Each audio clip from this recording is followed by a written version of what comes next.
very flexible champion here. Aphelios is going to be the answer on the other side. Will they lock their full bot? You know, are they actually going to be looking towards that? I don't think they have to. And we could see C9 still go towards like Zeri Lulu on their 2-3. And, you know, Thresh as an answer potentially for the Aphelios on the other side. But instead, it is going to be Lucian Nami, pretty much guaranteed to be locked in here now. So C9 going very much so towards the early game, towards the mid game with this pick. This is something that really has to be executed well on, or the pick just doesn't scale anywhere close to as well as the Aphelios. We even saw Prince losing on it earlier today, who had been kind of that pinnacle, I think, of Lucian play in the LCS thus far. So, a high barrier of execution will be needed here by Zven and Berserker. Thresh almost guaranteed. It's kind of the #1 pairing that people really do like with Aphelios. Yeah. Great setup, great follow-up. You know, if you have that Gravitum, you can do the root into the hook. You can look for all-ins there. One of the weaknesses of that Aphelios is that you don't have a dash. You don't have that ability to reposition. The Lantern can help to kind of paper over that weakness. Pairs up well also, you know, with Inspired here on that Elise. Powerful early game ganker here on this jungler, and he can bring him in with the Lanterns, look for those flash flood plays to really try to put pressure potentially on this Lucian Nami. And you brought up the Prince game. This is all 4 champions on both sides of the matchup, the same as that game #1. And remember that in game #1, a lot of it also came down to the jungle. It was Pyosik reading the fact that Spica was going to want to gank this lane, going to want to put Lucian Nami ahead, and stopping it in its tracks. It was also individual performances from Core JJ with the accuracy on the hooks to guarantee they could get the outplays. So, Isaac, I'm expecting some fireworks going off in bottom lane. Absolutely. And we're going to have to see, you know, what else C9 is going to be drafting, because one of the things that I thought watching that game for FlyQuest is that if Lucian didn't get ahead, they had no one to deal with the Sion in that game. They had no one to actually punch through him. Yeah. You know, what will Cloud9 draft for their soul lanes? Are they going to draft something that is high damage, or are they going to be looking more towards mid game, more towards burst? And is EG even going to kind of pose that question of, hey, you know, give Ssumday a tank, who's going to deal with me, right? You know, is that the approach that they're going to be looking for? And there's some teams in the LCS that you would expect them to just go for late, be like, we need an insurance plan versus a tank. But I don't think Cloud9's the type of team that always says, we need to buy insurance. They say, give me the fastest rental car you have, and I'm going to see how fast it goes, right? Yeah. So, especially with Fudge being the one you're asking the question about, beep, beep, I'm a Jeep, let's see it. And I think one of the fun things here is that EG's down in place of chicken, right? Like, they are not a team that has to go late either. This is a team that is down to risk it all in the early game. Yone would be interesting. Ksante, I think, would make a lot more sense here. You know, if you are blinding top, this is a very stable top laner. It's not really going to give you great hard engage. The Yone would be pretty exciting if it does get locked in, and it does. So it is a bit of a takeaway here from EMENES. You can see them hovering the Yasuo, perhaps saying, hey, we think you're going to be playing that Gragas Yasuo. We think this is going to be a Blaber jungle pick. There was double mid lane bans as well. So they clearly were saying, that's not an EMENES Gragas. That is not an EMENES Gragas. That is going to be going top, or that's going to be going jungle, because they banned out Akali, they banned out the LeBlanc, they take away the Yone. We can see there's so many bans thrown towards EMENES. He's going to be playing something potentially new, and Tryndamere locked in. So pretty much for sure, I think this is going to be jungle Gragas. We will get absolute confirmation here. But Tryndamere will be really exciting. I wonder if they actually want that as a matchup with the Yone, if they're going to try to follow the Yone around the map and have that be the matchup that he's looking for, you know, be able to be willing to lane swap that, or if that's just going to be going straight top. And for now, it's looking like it is going to be a Tryndamere mid, which we were seeing, I want to say, like last year around Worlds, around there was a lot of this being played in solo queue. It is actually quite a strong pick, can be dominant in these mid lane, you know, melee versus melee matchups, if that's the kind of play that you're actually looking for. It's just so important that Tryndamere has access to the wave. You can keep your Fury high, use that for sustain if you need it, but also importantly have that additional crit chance. That is what really dictates if you can win these matchups. Plus, Cloud9 taking the Sion, saying, hey, if you are playing Yone mid, if you still need to pick your top laner, you're not going to be able to pick the infinite health scaling mega wall that is the Sion. So it'll be Ksante locked in for Ssumday. I will say, it's a very kind of weird comp here, though, for Cloud9, right? Because when you're looking at Tryndamere, you're thinking, all right, you're going to go heavy split push. When you're looking at Sion, you're thinking, all right, you really want to heavily team fight. You know, Lucian is kind of very mid-gamey. Tryndamere, I see as much more like winning through sides in later stages. Tryndamere can go Gale Force and go, you know, like Gale Force, Navori, and try to really play that kind of dive backline style where he's going to act as dive buddy alongside the Gragas. So maybe that is the thought process there. But this is definitely not traditional front-to-back team fighting on either side. There's a lot more explosiveness. There's a lot more kind of early game mixed in here. And a lot around. I see things happening. Let's go! It's time for game 3 of the day. Number 2, C9, going against number 3, EG. C9 wins it, they're tied for first. EG wins it, they're tied for second. Lots on the line. Yone on one side, Tryndamere on the other. Let's do it. Yeah, this is going to be a really fun one. Gotta get back into the game mode here. See how this early game goes. I do think it's going to be really important. So they're trying to actually push back. This is an interesting invade. So Sion is coming up here on the invade to actually push them up to create space for EMENES to walk into this brush. Ssumday is actually checking to see, all right, is there any sort of cheeky invade going here? Because there's multiple champions that can actually go over the wall. You know, you can use this back wall here, go over with Gragas. You can go over as well with that Tryndamere. So we'll see. Are they actually going to find him? And this is also something he's spotted. That can be extra important. You can see EMENES backing away. Fudge was also staying nearby. You've always got to be wary of early level 1 invades from Sion. He can steal so much. I know Emily has talked a lot about this on a bunch of different occasions when teams do it. You can catch somebody off guard and really screw up the early game for him if you can sneak Sion in there and just steal everything. Well, and we've seen Cloud9 do this. It was actually Fudge playing Fiora, I want to say, against CLG. It was in that Contract game. Yep, where Fiora versus Contract. Basically ruined Contract's entire game level 1, right? Actually, by getting over that wall, forcing him out. So I do like that C9 is continually trying this. They're making people respect it. They're making them look out for these cheeky plays. EMENES gets that early push, you know, being able to actually get that spin and slash in, get a couple autos out, he's going to be able to win this trade. And the nice part about the way he used the spin and slash there, it kills all of the minions that was in his way. Remember, you get Fury for killing those minions. You get a big boost. It raises your crit chance, helps you win out on those early trades. Jojo's going to have to be mindful of the power of those crits, especially early. It feels pretty bad to lose to it because it is just a % chance to proc, but it's part of playing against the champion. You've always got to be aware that could be his game plan. Yeah, absolutely. I mean, a lot of these Tryndamere one-tricks just go crazy for all ends. They'll look for these aggressive trades, and if they find that crit, that's sometimes enough for them to actually trigger that all in. Look for it. Of course, in mid lane, it's much more difficult to do that. You can't just chase him down. You know, it's not this long extended lane, so a lot of it is going to be about the sustain. You know, being able to avoid as many of these Q3s from Jojo as possible, where he can get that advantageous trade and really just try to poke and prod away at Jojo on this Yone, because Tryndamere is going to have a lot more sustain in these situations. And the times where it is more effective to trade against Tryndamere, you can see Jojo going in right there, unfortunately missed his Q3. After EMENES pops the heal and consumes all of his Fury, your crit chance is based on that Fury. You get bonus damage based on that Fury, so it makes it a window to try to hit him back. Absolutely, and that's why it's so much about keeping Tryndamere off the wave. The matchups that Tryndamere really struggles in are the ones where he can't constantly get access to that wave and refill that Fury bar over and over and over. So you know, if you start to get ahead, it can really snowball.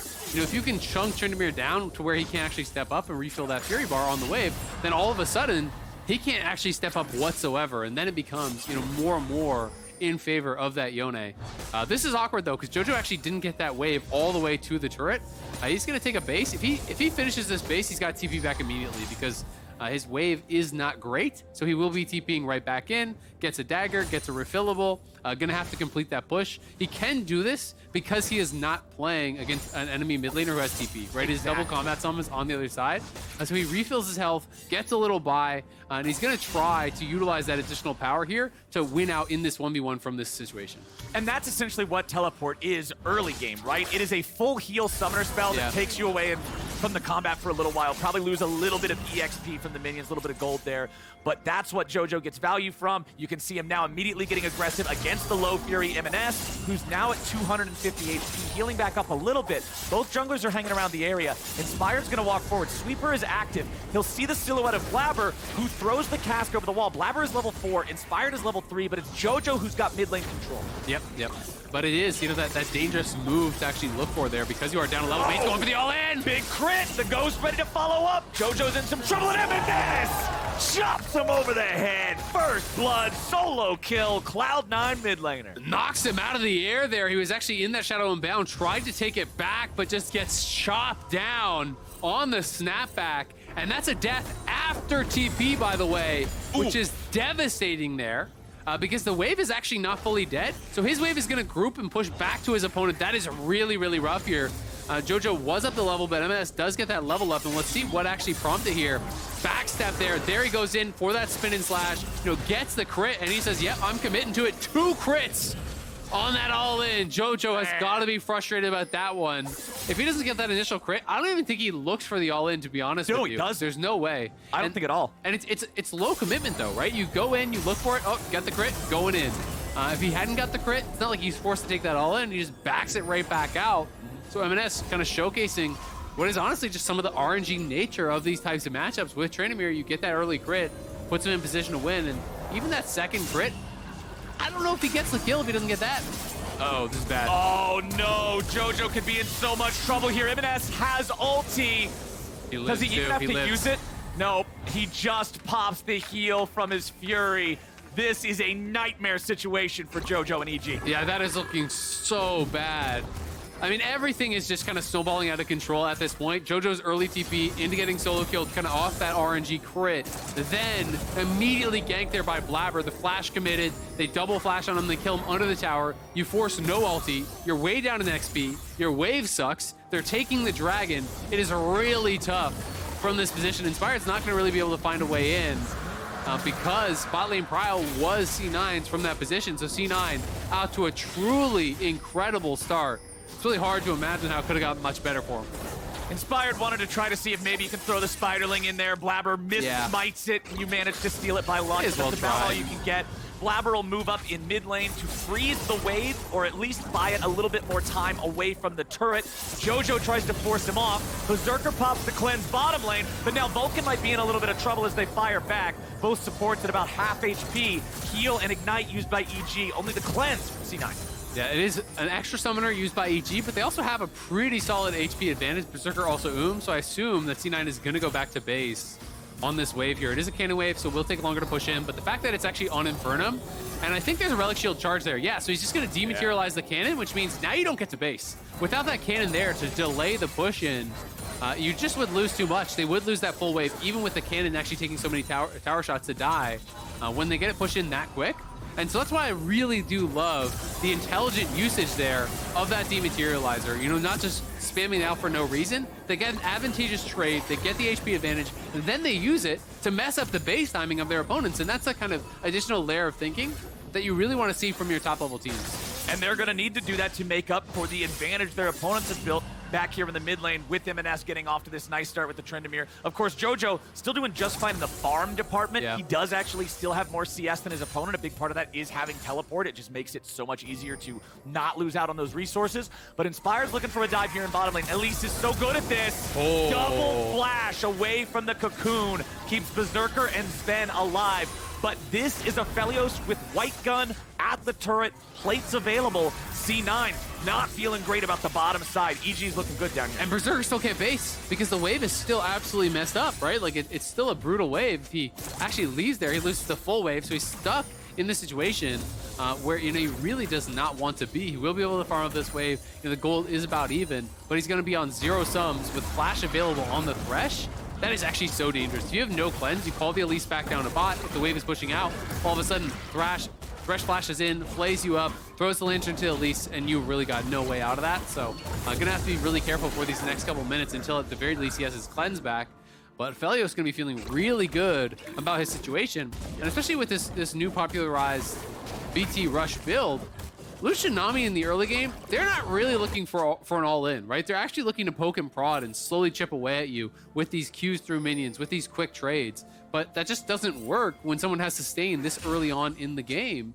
You can't actually get that kind of grind them out style of win in the 2v2. So they're gonna need jungle help, honestly, to really be able to, I think, keep up pressure. Now let's see if Inspired can make anything happen down here again, because Jojo's also looking for a potential roam bottom. EG are saying they want to invest more into this bottom lane already. You can see it was Cloud9 taking the Herald on the other side of the map, just trying to say, all right, if you want to take bot side, we'll give it to you. We're going to have Berserker and Zven absorb that pressure and try to make a play elsewhere. And the tough thing for Blaber, you know, in that situation is it's like, okay, a lot of times, you know, if bot lane's going bad, you'd be like, just play towards top or whatever, right? But like, that's not really a lane you want to get involved in when it's tank versus tank. Right. They can look towards Jojo, but especially post 6, Yone can be pretty difficult to actually lock down and be able to take him out. EMENES here though, moving down towards bot side, even if it just is this little move to clear out some vision, it does make them play a lot more respectfully. It makes them a little bit nervous in that situation, you know, knowing that they don't necessarily have that same level of coverage. And hey, the gold lead is pretty much just the value of those couple of kills Yeah. for Cloud9, so it's not like those Not even that Tryndamere value. advantages from earlier have really exploded into a lot else at this time. FBI and Vulcan being the ones who are able to get ahead down here on the bottom side also feels great just because of what we already talked about with Lucian Nami sort of falling off a cliff if they can't keep pace with the game. And Yone scales incredibly well. So, you know, as long as Jojo is not in a situation where he can't get farm, is not in a situation where the game is getting snowballed out of control on him, he's honestly kind of fine. You know, he can continue to farm. He's not going to be looking for any all-ins in a 1v1 or anything like that, but he keeps farming it up. He's going to be in a decent spot. You know, sure, there's going to be things he could have played differently to avoid that initial kill, but let's be honest, you know, the crit probably made the difference in that all-in. That is a little bit of bad luck. Then a great play from Blaber, kind of really slammed home that lead. But credit to Jojo for not really falling out of the matchup completely, for being able to keep his farm up, and for doing things like this. It's one of the nice things about Yone in a losing matchup, or when you fall behind, is you can use that Soul Unbound to just jump forward, clear out a wave very quickly, snap back. It allows you to do that, you know, with relative safety, even when they are playing around him. We have the Herald summoned up here in mid. And Elise's bot, so it's just crash. get the charge out of that. Yeah, it should just get a couple of plates here. And then Jojo's going to be forced back by EMENES, who still is not afraid of stepping up and fighting in here. Meanwhile, bottom side, Berserker just gets absolutely dunked on. FBI taking the kill credit is perfect for Evil Geniuses as well. Blaber's coming down, but Zven's already dead. Vulcan lands the fishing hook to guarantee it. Back in mid, things are looking all right for C9, but bottom lane is coming up all EG all the time, and the gold is back to tie. Jojo wants to go in for EMENES, but he's ready to fight back now too. Jojo gets back away, but he forced out the ult, and that's exactly what he wanted to do. And Jojo still has his own ult, so EMENES actually has to play a little bit respectfully here. It can get pretty dangerous. EG going to be taking a dragon if they're almost see if Blaber can steal. No, he cannot. I like the attempt. Of course, sliding over the wall without a blast cone meant he had to flash back over. He was alone in a 1v3. There was no way that was going to end nice if he didn't. I think it's worth the attempt in this situation because they had taken such an early first dragon. If you can get that second one very early on, you can really start to threaten that snowball towards Soul. So I do like the attempt, but it's a great repeat down towards bot. You know, Inspired got down there, forced both the flashes. That's what they had to look for. And even just the layering of skills there from Vulcan were really, really nice. You know, we're going to watch it. Watch how he actually starts out with the hook, and when that's cleansed, he just immediately flash plays in on top of him. So there's not really any way out of this. It's a very quick cleanse, but flash, play on that dash out, no shot for him to get out. Just really expertly played there by Vulcan. Then backstepping on the bubble, gets in range, lands another hook, unfortunately gets the kill with it. But Vulcan setting that up beautifully. Up here on the top side, worth pointing out, Ssumday started off with a Sunfire Cape, very similar to what we were talking about earlier. Sunfire Cape Iceborne feels great for Ksante, specifically against this team comp. Fudge going for the Heart Steal, just wanting to really lean into the full HP stacking, the scaling potential of the Sion. If this one goes 45 minutes like TSM and Immortals did, this Sion can hit 6,000 HP, 7,000 HP, something along those lines. Both junglers are topside. Inspired's the target for Blaber here initially, but Ssumday might be where he wants to focus after. Inspired fires off the cocoon, but nothing else to happen from it. Blaber did not have explosive cast back up and ready, so there wasn't a real play to be made there. Berserker landing a lot of damage on Jojo! Gets him through flash! Nicely done. Berserker just getting so aggressive there. You know, Jojo just didn't want to spend the ultimate. I think he thought he could get out of that situation without just committing it. You know, had the W hit down there, was trying to actually zone back Berserker with his Qs. Wasn't able to do it whatsoever. And then by the time he actually realizes he is in trouble, Berserker's right on top of him there with that Gale Force. And then sure, you flash, but the flash is there to follow. It's just a great kill there from Berserker, punishing Jojo for the greed of not being willing to commit his ult in defense. And we can watch it one more time here. Berserker looking to try to go for this play, has the W into the ulti there, taking so much damage, and then going back, Gale Force to actually follow that up. The Q flash just barely connects, because even though he flashes, the Q is still going in that line. He would have had to flash over to the side a little bit, I think, to try to dodge out on that. Because remember, Piercing Light has a farther damage range than target acquisition range. Exactly. So flashing in a straight line can often end you in those difficult problems. And this is one of those things that we were talking about. Joju's playing from home. He's not feeling full health here. He's under the weather. And this is one of those things where even just a little bit of that brain fog, just a little bit of that not fully being aware of the situation can end up costing you pretty big. Absolutely. I mean, it is tough. Jojo's obviously making some mistakes in this one, getting punished for it. but it is also feeling under the weather, so a little bit hard to kind of give that full level of criticism that you would normally want to give. Exactly. But EG's bot lane doing very well. Elise getting down there really has helped out a lot, so FBI is still in a great spot, and we'll see what they can do moving forward in the rest of this game.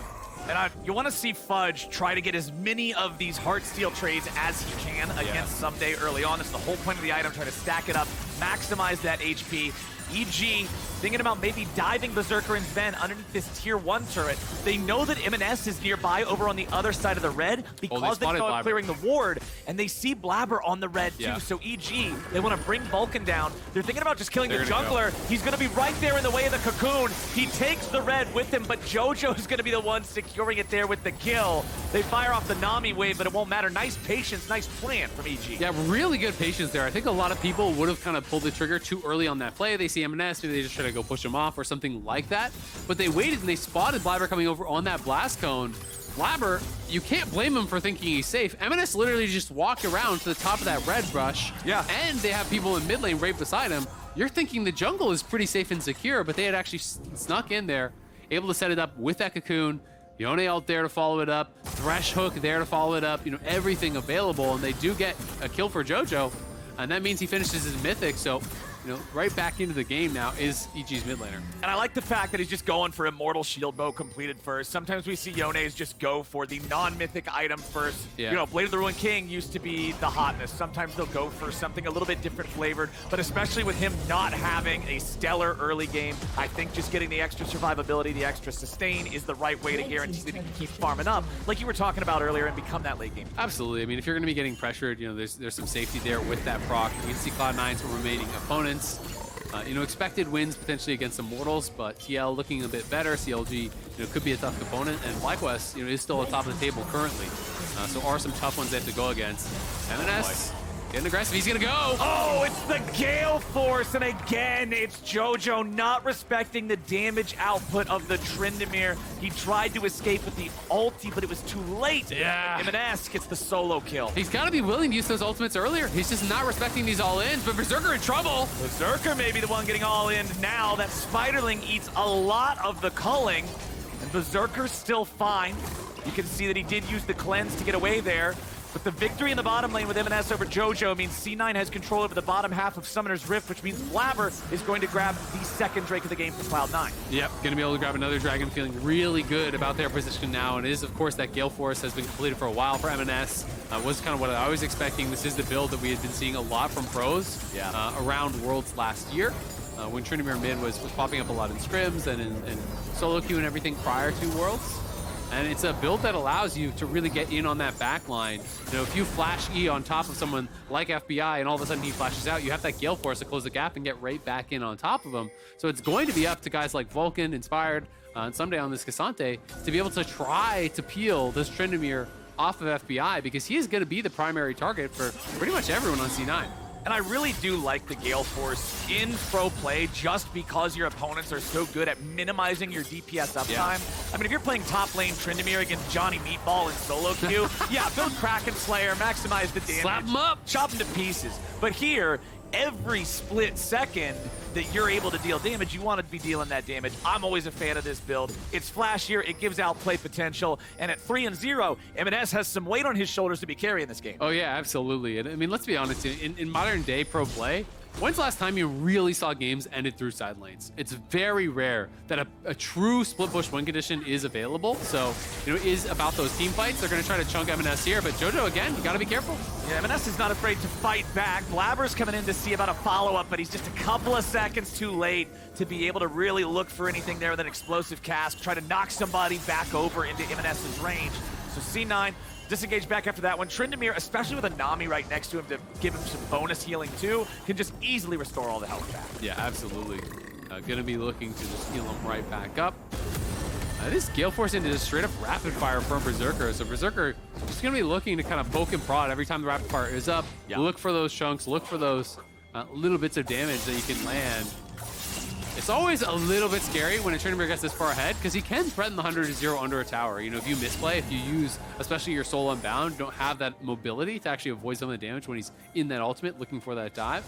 can be really, really difficult. And that's why we see so many EG members have been hovering up around topside, trying to cover every time the wave gets up there. We saw, again, Inspired Vulcan back up to topside, trying to cover, because this is a scary spot right now for Jojo, especially if someone else shows up.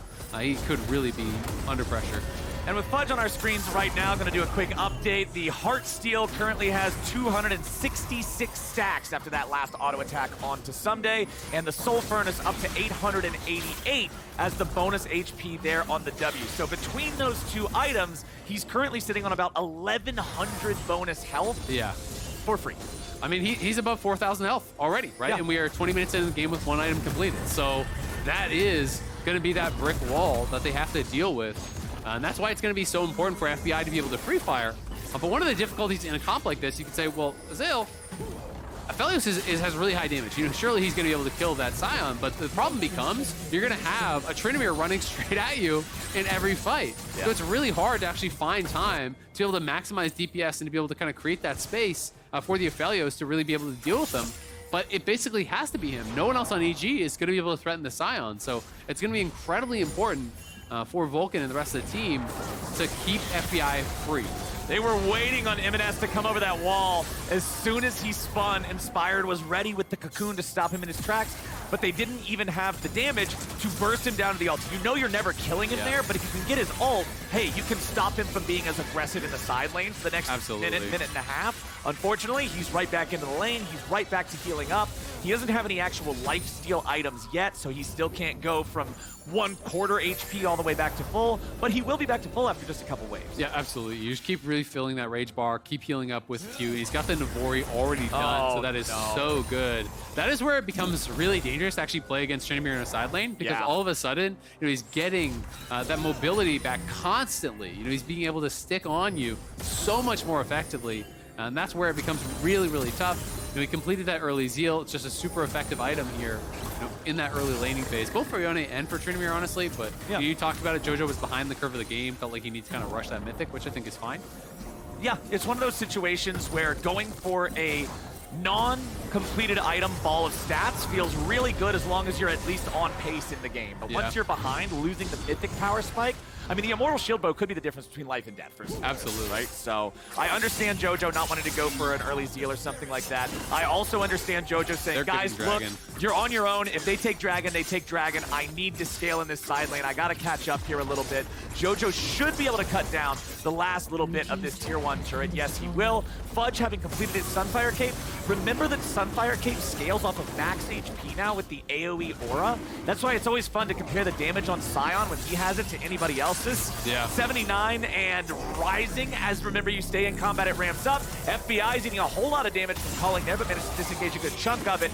98 damage per tick from that Sunfire Cape of Fudge, and Jojo has to run from him too. Yeah, absolutely. I mean, it's just, it would take him forever to actually get through that Sion. There's just no way. There's just no way he's going to win that 1v1 at this point of the game. He's just too far behind. Oh, they force the cleanse. Nice cocoon over the wall. That is actually pretty big to be able to get that out.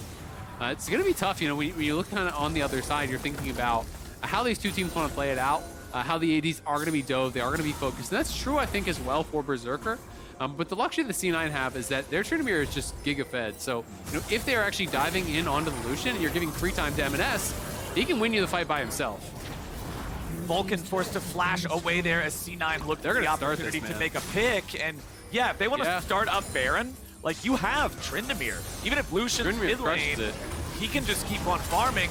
Jojo, Inspired, and the rest of EG, however, are aware that something's going on here, so that does mean the Cloud9's Baron attempt is going to get stopped for now. Fudge is once again just on side lane duty. Continue to farm up, continue to clear the waves. He can join up with an Unleashed Teleport if he needs to. It's just up to his team to not get bursted down before he arrives, if that's the case. EMENES spinning away as he realizes Jojo has backup, and the Tryndamere just goes right back to farming mid.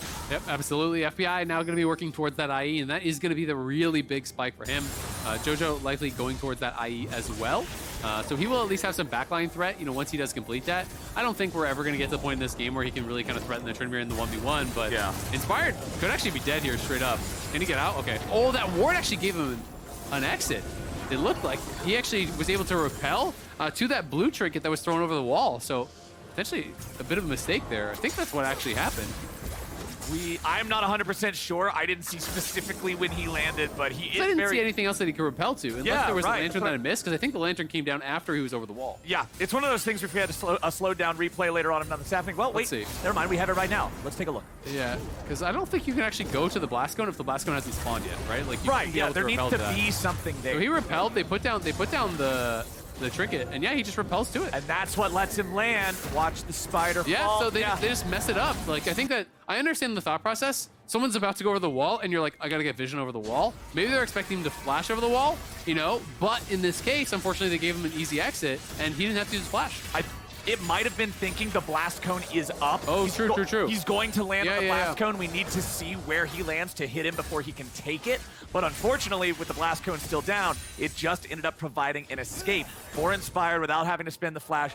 Evil Geniuses will be very happy about that. They're still fighting a bit of an uphill battle here in everywhere except the marksman and support positions. Jojo 1-4 here on the Yone. Inspired's been having a pretty solid game on the Elise, 0-0 and 3. He's been a part of getting that bottom lane ahead. EMENES is going to sidestep the cocoon. I mean, the thing is, it's not an enormous gold lead, but the tempo and the pace of the game, everything is really favoring Cloud9. They've been the ones, you can chunk him, but you can't take that in. He just ults and kills you. The problem is that it's sole point. Right? You know, pretty early on into the game here, Cloud9 are going to be able to potentially threaten that. So EG have got to be able to try to get themselves in a spot where they can actually team fight. And I think, there's absolutely no shot that FBI actually finishes IE. He's got about 1,000 gold in pocket, so he's going to have like the BF. Oh, Berserker though, just looking for a kill. Man, Berserker just dumping the culling into Vulcan, taking 2/3 of the Evil Geniuses support HP away. Means Cloud9 again is going to look to have control over the enemy jungle. Nice job from Jojo there using the ulti to force the flash out of Zven. That means the Nami is going to be a potential vulnerable target here in 75 seconds. When the dragon spawns, it'll be Soul if C9 gets it. Yeah, and Jojo will have his ult just about as it's spawning, so it shouldn't be too big of a deal for him. But yeah, I just think it's such a big deal that FBI will not actually have IE for this fight. There's no shot he's going to be able to finish that. Ssumday could be in some trouble here. Ssumday getting caught out. 0-0 and 0 so far in this game for both top laners. Ssumday continues to live. They can't finish him off in time, but Blaber just kills Inspired off to the side instead. Remember that Jojo has no ulti. It might be ready in time for the dragon, but it ain't ready now. He's able to get the Q3 back. FBI is isolated.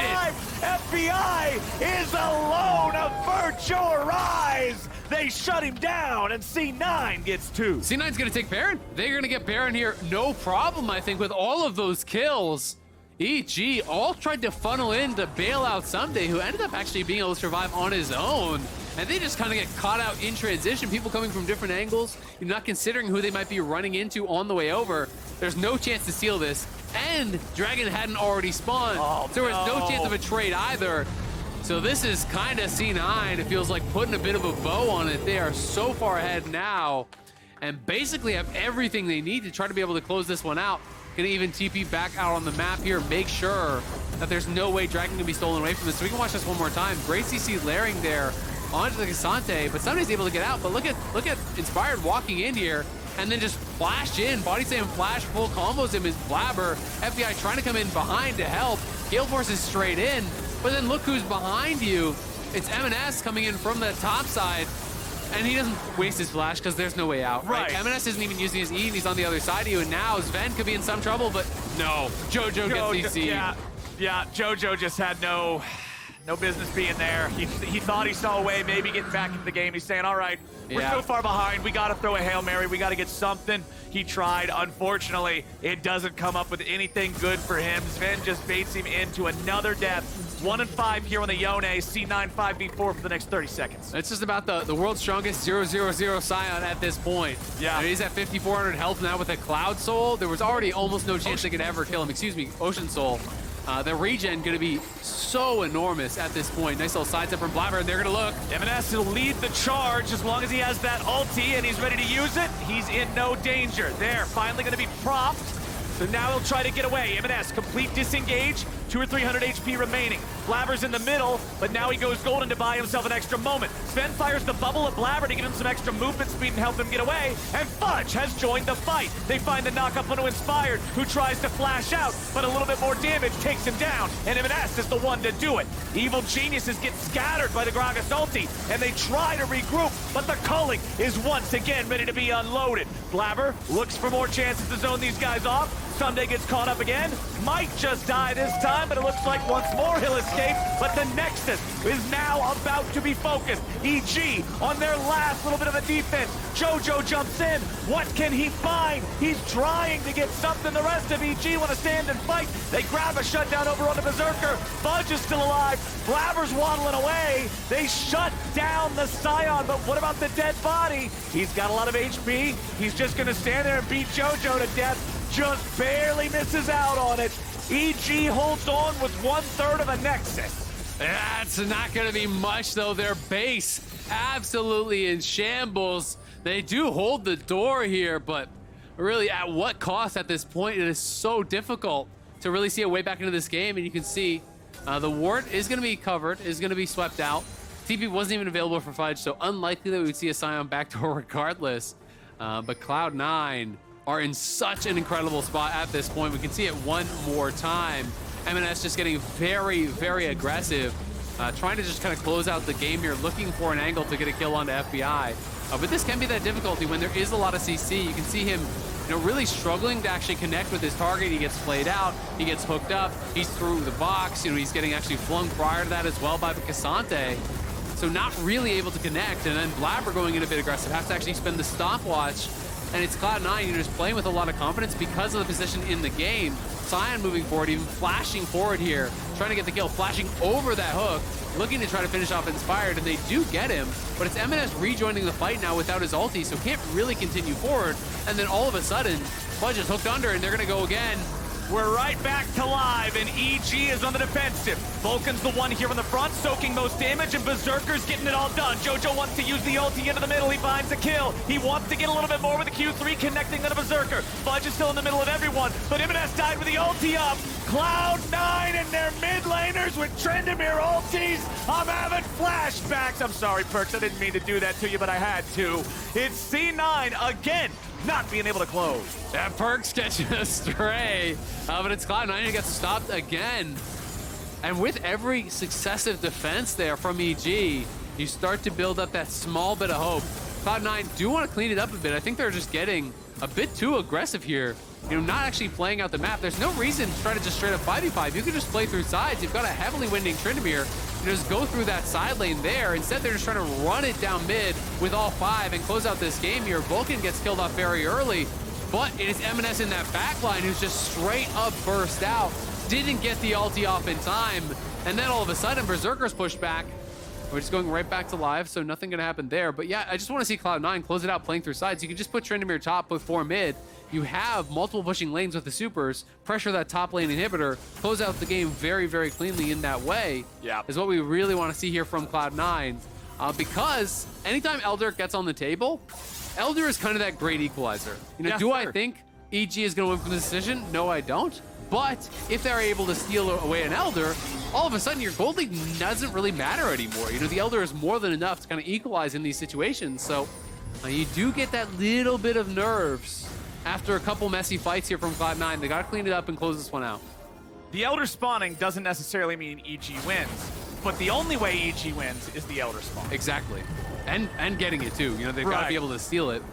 It's an absolute Hail Mary, but Fudge has like 7,000 health. The shield's got to be worth like 1.5k at this point. I don't know, man. Sion is a tough cookie to get through. That's true. C9 is going to have him front lighting, leading the charge. Elixir of Iron, purchased up. You know that they want to end the game fast. They're buying the elixirs. What kind of information do you have for me, Mr. Between Heartsteel and his Soul Furnace HP, he's got basically 24, almost 2,500 bonus health for free off of those. So all right. He is absolutely a brick wall. They're going to be starting up this Baron, and I do like this. Really difficult for EG to make their way in. Sion is just bodyguarding. They can't commit to him, and the Baron is just going to be gone. Yeah, there's no way you can ever commit onto that Sion. EMENES looking for the opportunity to get the flank here, but Ssumday's also going to block him away. Jojo's taken very low, but he's not dead yet. He's still trying to get out. EMENES wants to change that. He goes in. The Gale Force is not quite able to find the kill, but Fudge is occupying everybody else in the meantime. Zven grabs the kill on Jojo. Ssumday's going to tank in the front. EMENES gets one on Vulcan. Fudge taking the credit at the end, but Inspired and FBI are left to run. Ssumday wants to solo out Blaber, but Zven's going to keep him alive. Ssumday still trying to chase his way back into the fight, but FBI is shut down, and C9 finally marches to victory. They're gonna take it. FBI could not get through the Sion. They still got 6,000 health left. Yeah, What are you man, supposed to do about it? I think they healed him there by the end. C9, the man on your screen right there, it's EMENES. He got solo kills on Jojo multiple times throughout this game. That first one with the 2 crits caught Jojo off guard, and it just kept snowballing from there. Yeah, able to play it out really, really well. And the wins for EMENES keep on coming. On the Cloud9 main roster has been looking really, really good. Now moving to 3-1, 3 straight wins for him. The only loss being his debut game on the Victor, but it has been multiple games. So actually, excuse me, 4 wins in a row now. 2 LeBlanc wins and 2 Yone wins. Yeah. So on these aggressive champions has been bringing kind of a new dynamic. You know, and really